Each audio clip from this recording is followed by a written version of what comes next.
देव प्रतिष्ठा की सामान्य विधि। सूत जी ने कहा, अब मैं सभी देवताओं की प्रतिष्ठा की विधि को संक्षेप में कह रहा हूँ। प्रशस्त तिथि नक्षत्रादि में प्रतिष्ठा करवानी चाहिए। सर्वप्रथम अपनी वैदिक शाखा में कहे गए विधान के अनुसार ये प्रणव मंत्र ओमकार का उच्चारण करके 5 या उससे अधिक ऋत्विजों के साथ मध्य स्थान में स्थित आचार्य का वर्ण करें।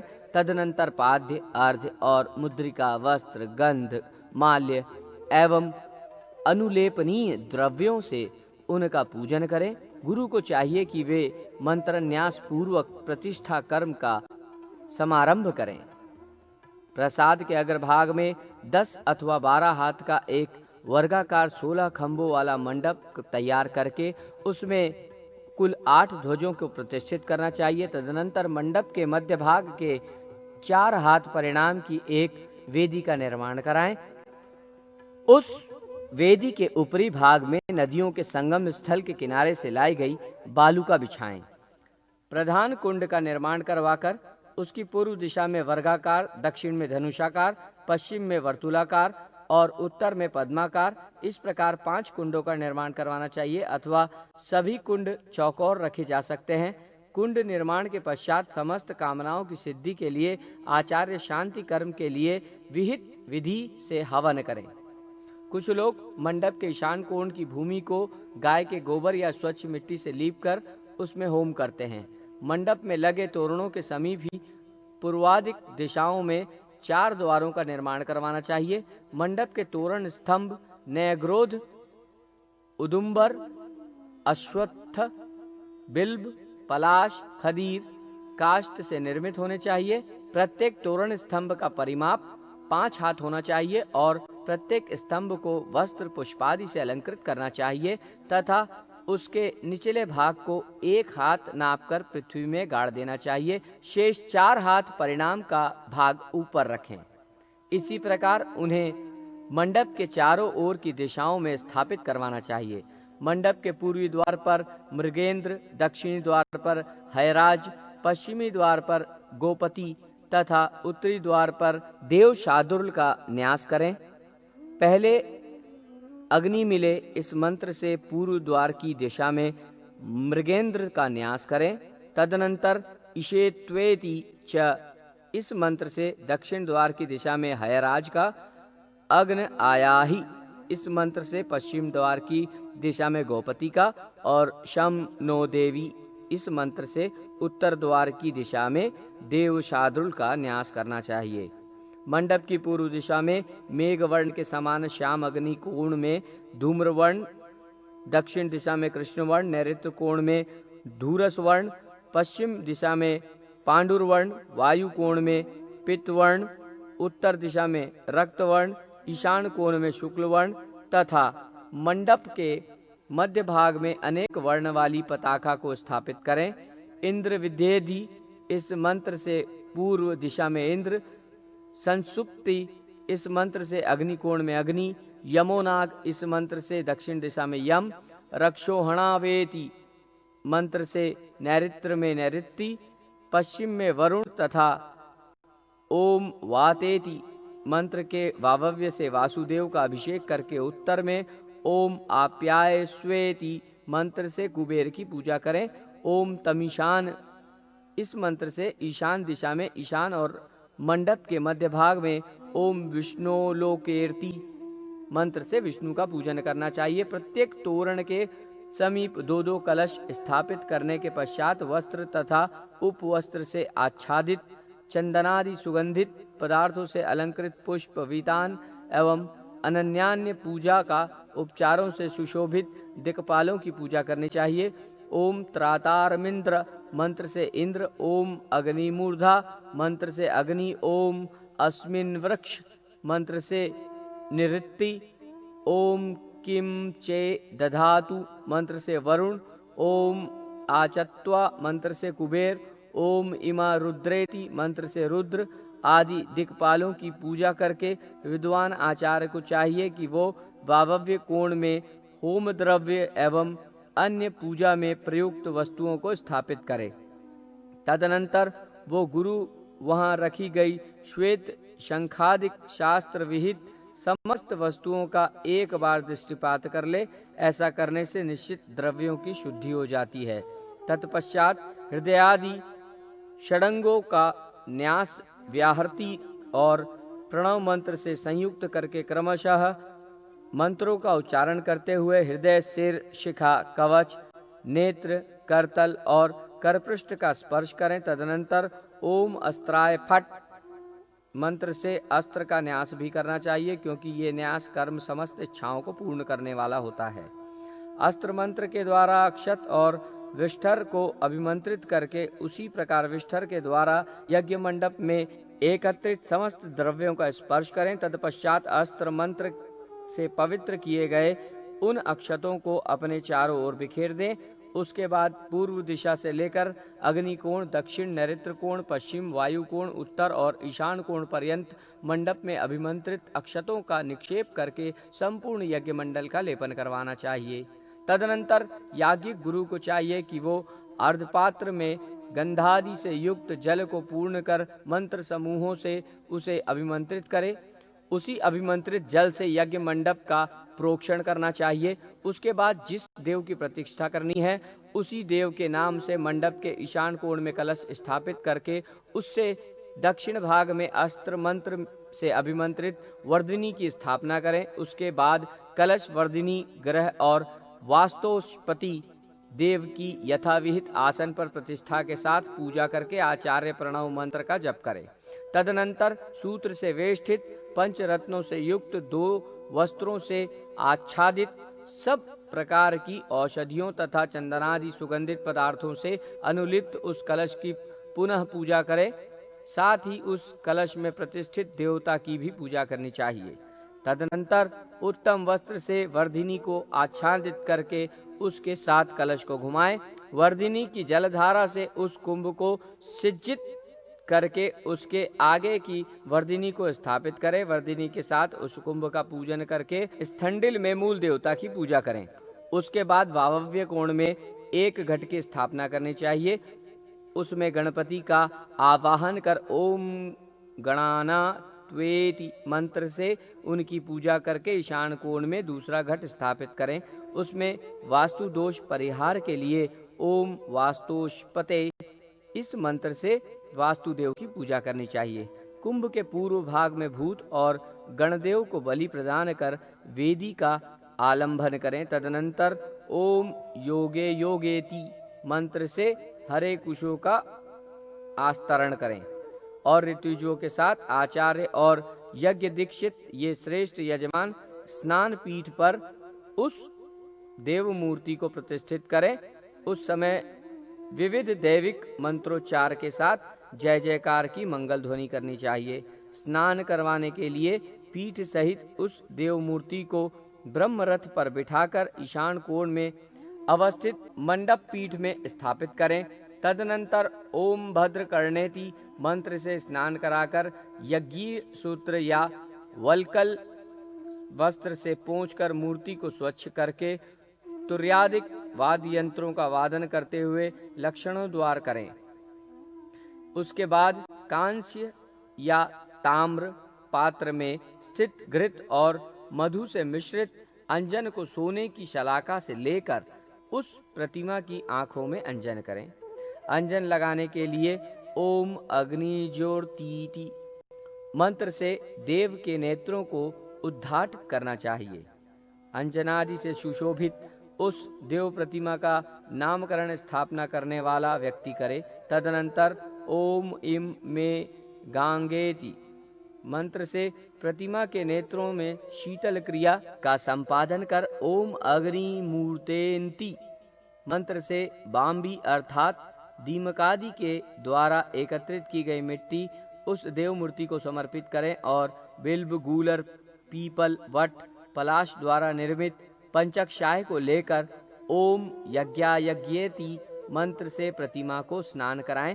तत्पश्चात पंचगव्य से स्नान कराकर शहदेवी, बला, शतमूली, शतावरी, घृतकुमारी, गडुची, सिही तथा व्याघ्री इन औषधियों से युक्त जल से ओम या औषधीति मंत्र द्वारा स्नान कराएं। तदनंतर ओम या फलनीति मंत्र के द्वारा फल स्नान कराने का विधान है। तत्पश्चात ओम द्रुपदादिवेति मंत्र से विद्वानों को ऊर्ध्वर्तन कृत करना चाहिए।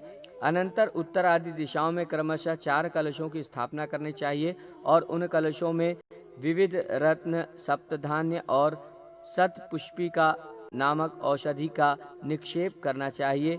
इसके अतिरिक्त इन चारों कलशों में चारों समुद्र एवं चारों दिशाओं के अधिष्ठाता देवों का आवाहन करना चाहिए। साथ ही दूध, दही, क्षीरोदक एवं घृतोदक से चारों कलशों को पृथक पृथक परिपूर्ण करके आप्यायस्वः इस मंत्र से दुग्ध कुंभ, दधि क्रावणो मंत्र से दधि कुंभ या औषधि इस मंत्र से क्षीरोदक कुंभ तथा तजोसी मंत्र से घृत कुंभ को अभिमंत्रित करना चाहिए। अभिमंत्रित इन चारों कलशों को 4 समुद्रों का प्रतिनिधि समझते हुए इनके द्वारा देव प्रतिमा को स्नान कराना चाहिए। इस प्रकार स्नान संपन्न उस देव प्रतिमा को सुंदर वेशभूषा से अलंकृत करके गुग्गुल का धूप प्रदान करें। तत्पश्चात पुनः कुंभों में पृथ्वी पर विद्यमान सभी तीर्थों, नदियों तथा सागरों का विन्यास करना चाहिए। उन कुंभों को ओम या औषधीति मंत्र से अभिमंत्रित करके उनसे पुनः उस देव प्रतिमा का अभिषेक करें। जो व्यक्ति अभिषेक के अवशिष्ट जल से स्नान करता है वो सभी पापों से मुक्त हो जाता है। समुद्र के प्रतिनिधि रूप उन कुंभों से उस देव मूर्ति का अभिषेक कृत्य संपन्न होने के पश्चात अर्घ्य प्रदान करके ओम गंधद्वारोति मंत्र से सुगंधित चंदनादि पदार्थों द्वारा अनुलेप करें। साथ ही शास्त्रों से विविध वेद मंत्रों में देव मूर्ति न्यास की प्रक्रिया भी संपन्न करें। तत्पश्चात ओम इम वस्त्रेति मंत्र के द्वारा वस्त्रों से मूर्ति को आच्छादित करें। इसके बाद ओम कविहावीति मंत्र का उच्चारण करते हुए उस प्रतिमा को सुंदर मंडप में ला करके ओम संभावयेति मंत्र से शैया पर स्थापित करें। तदनंतर ओम विश्वचक्षु मंत्र का उच्चारण समस्त पूजा विधि को सब प्रकार से परिपूर्ण करें। तत्पश्चात वहीं पर बैठकर परम तत्व का ध्यान करते हुए आचार्य को शास्त्रीय विधान के अनुसार मंत्र न्यास करना चाहिए। मंत्र न्यास की प्रक्रिया मंत्र शास्त्रों में बताई गई है। इस न्यास के बाद मंडप में प्रतिष्ठापित देव प्रतिमा को वस्त्र से आच्छादित करना चाहिए और उसकी यथाविधि पुनः पूजा भी करनी चाहिए। शास्त्रीय विधि के अनुसार जो देवता को समर्पित करना है वो उनके पाद मूल में समर्पित कर देना चाहिए। इसके अतिरिक्त देवता के शिरोभाग में 2 वस्त्रों से वेष्टित स्वर्ण से युक्त एवं प्रणव से अंकित कलश स्थापित करना चाहिए। तदनंतर कुंभ के सन्निकट बैठकर आचार्य वेद मंत्रोच्चार के साथ अग्नि की स्थापना करें। तदनंतर पूर्व दिशा में ऋग देवता ऋग्वेद कुंड के समीप बैठकर श्री सूक्त तथा पौमान आदि सूक्तों का पाठ करें। कुंड के दक्षिण दिशा में स्थित अर्धर्व्यू अर्थात यजुर देवता आचार्य रुद्र सूक्त तथा पुरुष सूक्त का पारायण करें। कुंड के पश्चिम में बैठा हुआ उद्वाता सामवेदिक आचार्य वेद व्रत वामदेव्य ज्येष्ठ शाम रथनंतर एवं भैरुंड शाम का पाठ करें। ऐसे ही कुंड के उत्तर में स्थित अर्थव देवता अर्थव शीरस कुंभ सूक्त नील रुद्र सूक्त और मैत्र सूक्त का पारायण करें। तदनंतर आचार्य अस्त्र मंत्र के द्वारा भली भांति कुंड का प्रोक्षण करके स्व सामर्थ्य के अनुसार प्राप्त ताम्र या अन्य किसी धातु से निर्मित पात्र में अग्नि ग्रहण कर उस मूर्ति के आगे स्थापित करें। तत्पश्चात उस अग्नि को अस्त्र मंत्र से प्रज्वलित करके कवच मंत्र के द्वारा वैष्ठित कर देना चाहिए। इस प्रकार अमृतीकृत अग्नि को गुरु वेद मंत्रों से अभिमंत्रित करके पात्र सहित कुंड के चारों ओर घुमाएं और वैष्णव योग से उसे प्रज्वलित कर वहीं कुंड के मध्य स्थापित करें। अग्नि के दक्षिण में ब्रह्मा और उत्तर में प्रणिता को स्थापित कर कुंड की प्रत्येक दिशाओं एवं विदिशाओं में कुशा के विस्तरों से परिधि का निर्माण करें। तदनंतर गुरु, ब्रह्मा, विष्णु, हर और ईशान की पूजा करके दर्भों के ऊपर अग्नि को रखकर दर्भ से ही वेष्टित करके दर्भ जल से ही प्रोक्षण करें, क्योंकि कुशा द्वारा प्रदत्त जल का प्रोक्षण करने से बिना मंत्र के भी शुद्धि हो जाती है और पूर्वाग्र, उत्तराग्र और पश्चिमार्ग अखंडित तथा विस्तृत कुशाओं से वेष्टित वर्ही में देवताओं का सानिध्य स्वयं ही हो जाता है। अग्नि की रक्षा के लिए मंत्रों ने जो उपयुक्त नियम कहे हैं, उनके विषय में कुछ आचार्यों का विचार है कि उन सभी कृत्यों को जात कर्म संस्कार के पश्चात करना चाहिए। अग्नि का पवित्रीकरण करके आचार्य को आज्य संस्कार करना चाहिए। अनंतर आज्य को आहुति योग्य बनाने के लिए उसका अवेक्षण, निरीक्षण, निराजन एवं अभिमंत्रित करके उसके द्वारा मुख्य हवन के पूर्ण करणीय आज्य भाग्य एवं अभिघार नाम का कृत्य विशेष संपन्न करना चाहिए। तदनंतर उस आज्य से 5-5 आहुतियां देनी चाहिए। उसके बाद गर्भाधान संस्कार से लेकर गोदान संस्कार पर्यंत अग्नि का संस्कार करके आचार्य को अपनी शाखा के अनुसार विहित मंत्रों से अथवा प्रणव से आहुति प्रदान करनी चाहिए। आचार्य अंत में पूर्णाहुति प्रदान करें, क्योंकि पूर्णाहुति देने से यजमान की अभिलाषा पूर्ण हो जाती है।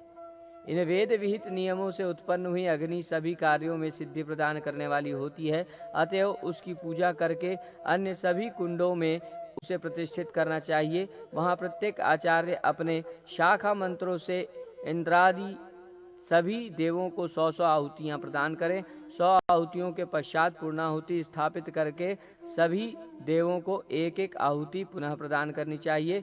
होता अपने द्वारा अनुष्ठित आज्याहुतियों के शेष भाग को यथा विधान कलश में समर्पित करें। इसके बाद आचार्य देवता मंत्र एवं अग्नि के साथ अपने तादात्म्य की भावना करते हुए पूर्णाहुति संपन्न कराएं। यज्ञ मंडप से बाहर आकर आचार्य दिक्पालों को बलि प्रदान करें।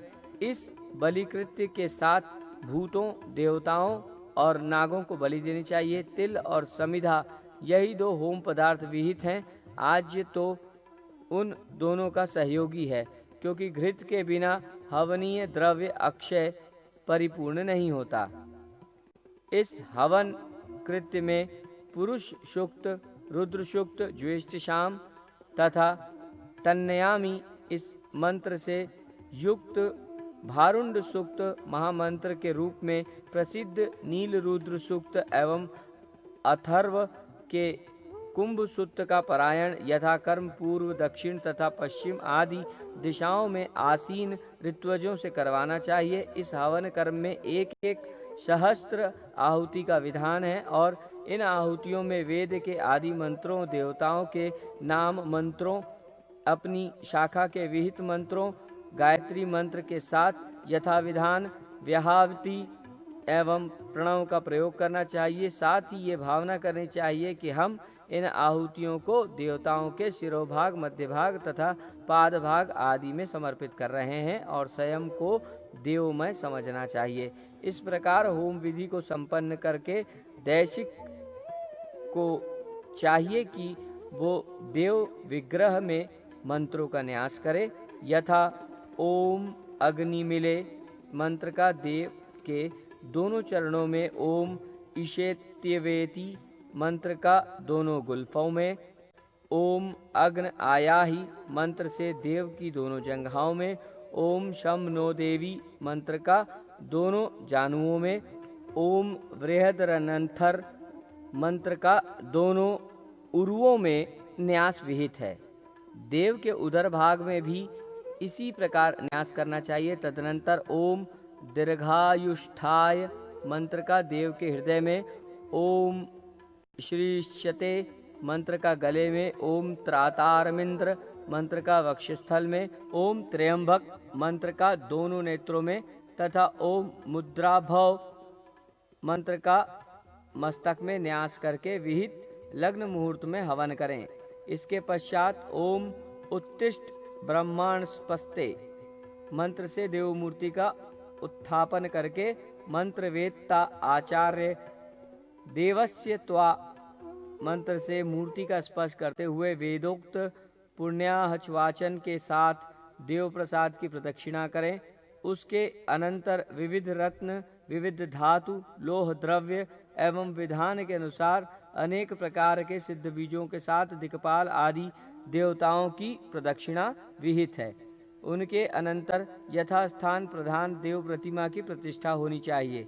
देव मूर्ति को मंदिर के मुख्य गर्भभाग में स्थापित नहीं करना चाहिए और न उस गर्भ का परित्याग करके अन्यंत्र ही उसकी स्थापना होनी चाहिए, अपितु गर्भभाग का कुछ मध्य भाग छोड़कर उसे स्थापित करने से दोष का परिहार हो जाता है। अतः तिल के कण मात्र परिणाम से मूर्ति को उत्तर की ओर कुछ बढ़ा लेना चाहिए। कुछ मंत्रों द्वारा गुरु देव मूर्ति का यथाविधि विन्यास एवं अभिमंत्रित करें। साथ ही सुप्रतिष्ठित देव प्रतिमा को यथाविधान संपात कलश के जल से ही स्नान कराना चाहिए। तदनंतर धूप, दीप, अन्य सुगंधित पदार्थ तथा नैवेद्य से उस देव प्रतिमा की विधिवत पूजा करके अर्घ्य प्रदान करें और प्रणाम निवेदन करके क्षमा याचना करें। उसके बाद अपनी शक्ति के अनुसार यजमान ऋत्विजों को पात, वस्त्र एवं उपवस्त्र, छत्र, सुंदर बहुमूल्य अंगूठी तथा दक्षिणा देकर संतुष्ट करें। तदनंतर सावधान होकर यजमान चतुर्थी होम करें। 100 आहुतियों को देकर अंत में वो पूर्णाहुति प्रदान करें। इसके बाद आचार्य मंडप से बाहर आकर दिक्पालों को बलि प्रदान करके पुष्प लेकर क्षमस्व इस वाक्य से उन देवों का विसर्जन कर दें। इस प्रकार यज्ञ पूर्ण होने के पश्चात आर्य को कपिला, धेनु, चामर, मुकुट, कुंडल, छत्र, केयूर, कटिसूत्र, व्यजन आदि वस्तुएं, ग्राम तथा साज सज्जा पूर्ण सुंदर भवन प्रदान करना चाहिए। तदनंतर आचार्य का तथा अन्य सहयोगी जनों के लिए सुंदर विशाल भोज का आयोजन कराकर सबको संतुष्ट करना चाहिए। ऐसा करने से यजमान कृतार्थ हो जाता है और वास्तुदेव की प्रसन्नता से उसे मुक्ति प्राप्त हो जाती है। वर्ण एवं आश्रम धर्मों का निरूपण। ब्रह्मा जी ने कहा, हे व्यास जी महाराज, स्वयंभू मनु आदि शास्त्रकारों के द्वारा पूज्य तथा सृष्टि, स्थिति और प्रलय करने वाले भगवान हरि की पूजा ब्राह्मणादि चारों वर्ण अपने अपने धर्म के अनुसार करते हैं। मैं पृथक पृथक रूप से उनके धर्मों को कह रहा हूँ, आप उसे सुने। हे ब्राह्मण श्रेष्ठ, यजन, याजन, दान, प्रतिग्रह, अध्ययन और अध्यापन, ये 6 कर्म ब्राह्मण के धर्म हैं। दान, अध्ययन तथा यज्ञ ये क्षत्रिय एवं वैश्य के साधारण धर्म हैं। इसके अतिरिक्त दंड क्षत्रिय के लिए और कृषि करना वैश्य के लिए विशेष धर्म स्वीकार किया गया है। ब्राह्मण, क्षत्रिय और वैश्य इन तीनों द्विजातियों की सेवा करना शूद्रों का धर्म है। शिल्पकारी उनकी आजीविका है। धर्मानुसार वे पाक यज्ञ संस्था का भी निर्वहन कर सकते हैं। भिक्षाचरण, गुरु शुश्रूषा, स्वाध्याय, संध्या तथा अग्निकार्य ये ब्रह्मचारियों के धर्म हैं। चारों आश्रमों के 2 भेद माने गए हैं। इसके अनुसार ब्रह्मचारी के उपकुर्वाण तथा नैष्ठिक ये 2 भेद हैं। जो द्विज विधिवत वेदादि का अध्ययन करके गृहस्थाश्रम में प्रविष्ट हो जाता है वो उपकुर्वाण है। जो मृत्यु पर्यंत गुरुकुल में निवास करते हुए वेदाध्ययन करते रहते हैं, ब्रह्म तत्पर होते हैं, उन्हें नैष्ठिक ब्रह्मचारी के नाम से जानना चाहिए। हे द्विज श्रेष्ठ, अग्निकार्य, अतिथि सेवा, यज्ञदान और देवार्चन ये सभी गृहस्थों के संक्षिप्त धर्म हैं। गृहस्थ के साधक और उदासीन 2 प्रकार हैं। जो गृहस्थ परिवार के भरण पोषण में लगा रहता है वो साधक है। जो गृहस्थ पितृऋण, देव ऋण और ऋषि ऋण इन तीनों से मुक्त होकर पत्नी धनादि का भी त्याग करके एकाकी धर्माचरण करता हुआ विचरण करता रहता है वो उदासीन गृहस्थ है। उसी को मौक्षिक भी कहते हैं। भूमि शयन, फल मूल का आहार, वेदाध्ययन, तप और अपनी संपत्ति का यथाधिकार यथोचित विभाग ये सभी वानप्रस्थ के धर्म हैं। जो वानप्रस्थ अरण्य में तपश्चरण करता है, देवार्चन और उन्हें आहुति प्रदान करता है तथा स्वाध्याय में सदैव अनुरक्त रहता है वो वानप्रस्थ तापसोत्तम कहा जाता है। ऐसे ही जो वानप्रस्थ तप के द्वारा शरीर को अत्यंत क्षीण करके ईश्वर के ध्यान में सदा निमग्न रहता है, वो वानप्रस्थ में रहता हुआ भी सन्यासी के रूप में जाना जाता है। जो भिक्षु नित्य योगाभ्यास में अनुरक्त होकर ब्रह्म की प्राप्ति के लिए प्रयासरत एवं जितेंद्रीय बना रहता है, उसको पारमेष्ठिक सन्यासी कहते हैं। जो सदैव आत्म तत्व अनुसंधान में प्रेम रखने वाले हैं, नित्य तृप्त हैं, जो संयम नियम से रहते हैं, ऐसे महामुनि योगी भिक्षु कहे जाते हैं। भिक्षाचरण, वेदाध्ययन, मौनावलंबन, तप, ध्यान, सम्यक ज्ञान और वैराग्य ये भिक्षु के सामान्य धर्म माने गए हैं। पारमेष्ठिक सन्यासी 3 प्रकार के हैं: ज्ञान सन्यासी, वेद सन्यासी एवं कर्म सन्यासी। योगी के भी 3 प्रकार हैं, जिन्हें भौतिक, क्षत्र एवं अंत्याश्रमी योगी कहते हैं। ये तीनों योग मूर्ति स्वरूप परमात्मा का आश्रय कर स्थित रहते हैं। इन योगियों की पृथक पृथक ब्रह्म भावनाएं होती हैं। प्रथम प्रकार की ब्रह्म भावना भौतिक योगी में रहती है, दूसरी मोक्ष भावना क्षत्र योगी में रहती है, इसी को अक्षर भावना कहते हैं। तीसरी भावना को अंतिम भावना कहते हैं, जो पारमेश्वरी भावना के नाम से जानी जाती है। मनुष्य को धर्म से ही मोक्ष की प्राप्ति होती है, अर्थ से काम पुरुषार्थ की प्राप्ति होती है। वेद में प्रवृत्ति और निवृत्ति के भेद से 2 प्रकार के कर्म कहे गए हैं। वेद शास्त्र अनुसार अग्नि, आदिदेव एवं गुरु विप्रादि को प्रसन्न करने के लिए जो कर्म विहित हैं, वे प्रवृत्ति कर्म हैं, तथा सविधि कर्मानुष्ठान से चित्त शुद्धि के अनंतर आत्मज्ञान मात्र में सदा रत रहना निवृत्ति कर्म है। क्षमा, दम, दया, दान, निर्लोभता, स्वाध्याय, सरलता, अनसूया, तीर्थ का अनुसरण, सत्य, संतोष, आस्तिक्य, इंद्रिय निग्रह, देवार्चन, विशेषकर ब्राह्मणों का पूजन, अहिंसा, प्रियवादिता, अरुक्षता और अपैशून्य, चुगली न करना, इन सभी को चारों आश्रमों का सामान्य धर्म स्वीकार किया गया है। इसके बाद अब मैं चारों वर्णों को प्राप्त होने वाले स्थान के विषय में कह रहा हूँ। उपयुक्त वेद विहित कर्मों को करने वाले ब्राह्मणों के निमित्त प्राजापत्य नाम का स्थान है, अर्थात ब्राह्मण ऐसे धर्मों का पालन करता हुआ अंत समय में प्राजापत्य लोक प्राप्त करता है। युद्ध में न भागने वाले धर्मरत क्षत्रियों को स्वर्ग में इंद्र का स्थान प्राप्त होता है।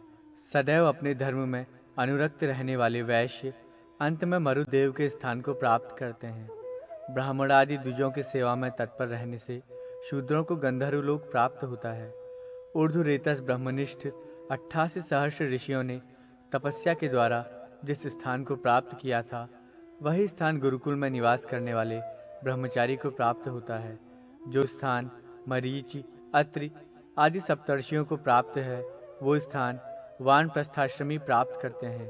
संयमित चित्त वाले ऊर्ध्वरेतस सन्यासियों को वो आनंद रूप पर ब्रह्मपद प्राप्त होता है, जहाँ से पुनः आगमन की संभावना नहीं होती। ये पर ब्रह्मपद व्योम नाम के अक्षर तत्व के रूप में, योगियों के अमृत स्थान के रूप में एवं ईश्वर संबंधी परम आनंद के रूप में प्रसिद्ध है। इस स्थान को प्राप्त करने वाला मुक्त आत्मा पुनः संसार में नहीं आता है। अभी जिस मुक्तात्मा की चर्चा की गई है, उसको प्राप्त होने वाली मुक्ति अष्टांग मार्ग का सम्यक ज्ञान रखने से प्राप्त होती है। अतः मैं संक्षेप में उसे भी कह रहा हूँ, आप सुने। अहिंसा, सत्य, अस्तेय, ब्रह्मचर्य तथा अपरिग्रह ये 5 यम हैं। प्राणी की हिंसा न करना अहिंसा है, प्राणियों के हित में बोलना सत्य है, दूसरे की वस्तु अपहरण न करना अस्तेय है, अमैथुन का पालन करना ब्रह्मचर्य है और सब कुछ त्याग देना अपरिग्रह है। शौच, संतोष, तप, स्वाध्याय तथा प्रणिधान ये 5 नियम हैं। बाह्य और आभ्यंतर रूप से शौच के 2 भेद हैं। इसी प्रकार संतोष को तुष्टि, इंद्रिय निग्रह को तप, मंत्र जप को स्वाध्याय और भगवत पूजन आदि को प्रणिधान कहते हैं। साधक के द्वारा पद्मादि प्रकार से स्थित होना आसन कहा जाता है। वायु का निरोध करना प्राणायाम है, कि 2 प्रकार का होता है। मंत्रोच्चार करते हुए देव का ध्यान करना सगर्भ प्राणायाम है। इसके विपरीत अमंत्रक प्राणायाम अगर्भ प्राणायाम है। ये 2 प्रकार का प्राणायाम प्रकारांतर से 3 प्रकार का कहा गया है। यथा वायु अंदर खींचकर अवस्थित होना पूरक नामक प्राणायाम है। वायु को रोककर देहेंद्रियों को स्थित करना कुंभक और उस वायु को धीरे धीरे बाहर निकालना रेचक नामक प्राणायाम है। 12 मात्रा वाला प्राणायाम लघु है, 24 मात्रा का प्राणायाम मध्यम तथा 36 मात्रा वाला प्राणायाम उत्तम है। अपने अपने विषयों से असंबद्ध इंद्रियों के द्वारा चित्त के स्वरूप मात्र का अनुकरण करना एक विशेष प्रकार का निरोध है और इसी निरोध को प्रत्याहार कहते हैं। ब्रह्म के साथ आत्मा का अभेद चिंतन करना ब्रह्माकार वृत्ति का अखंड प्रवाह ध्यान है। उस काल में मन के द्वारा धैर्य का अवलंबन करना ध्येय में चित्त की निश्चल रूप में स्थिति धारणा है। अहम ब्रह्म इस प्रकार अभेद ज्ञान के साथ ब्रह्म रूप में अवस्थिति ही समाधि है। मैं आत्मा ही परमात्मा परब्रह्म हूँ। वो परब्रह्म सत्य स्वरूप ज्ञान रूप और अनंत है, वही ब्रह्म है। उसी को विज्ञान कहते हैं, वही आनंद स्वरूप है। उसी का तत्वमसि इस श्रुति से बोध कराया गया है। मैं ब्रह्म हूँ, मैं अशरीरी इंद्रियातीत हूँ, मन बुद्धि महतत्व अहंकार आदि से रहित, जागृत स्वप्न सुषुप्ति आदि अवस्थाओं से मुक्त जो ब्रह्म का तेज स्वरूप है, मैं वही हूँ। नित्य शुद्ध बुद्ध मुक्त सत्य आनंद स्वरूप अद्वय कहा जाने वाला जो आदित्य पुरुष है, वही मैं पूर्ण पुरुष हूँ। इस प्रकार ब्रह्म का ध्यान करता हुआ ब्राह्मण भवबंधन से मुक्त हो जाता है।